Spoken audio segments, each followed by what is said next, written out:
Okay, I figured out what the issue was. It's actually just having multiple shapes with very similar naming.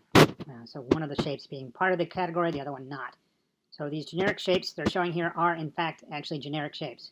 Very easy to understand how it got done this way, but in fact, I will show that now. So we have these 6 shapes. We want to find them in the app. So I'm going to do a search on a 2L4, so I can bring up at least these 2. I'm going to jump over to my app. All right, so when we look in here, I am in that correct document. I have the categorized area open. This is the subset of objects that are categorized, right? I'm in Acme, and now I'm going to type in this search bar 2L4. And as I do so, I'm reducing the number of objects in here based on that naming string. And here's the one that looks like that one. So if I'm going to come back up to the shape takeoff first, I see that we have this one, 16, under generic. If I add it here, that should push that number, that quantity, up to 17.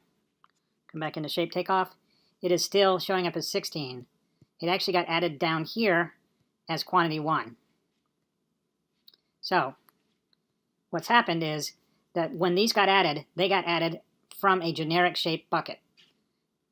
And that's why we're not seeing them there. We're not seeing this change, even though there is something in the Acme library that's very similar.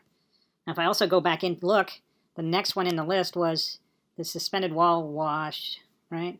So if I come back here, again, based on this naming convention, I'm only seeing in Acme the ones that start that way, and we don't have that piece, that shape.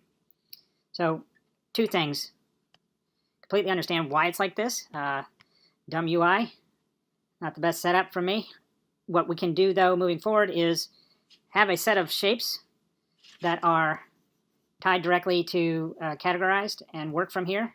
And we can talk about that flow about creating a new one as a separate piece. But in terms of being able to access categorized only, you can come to this thing and you will get that subset of objects.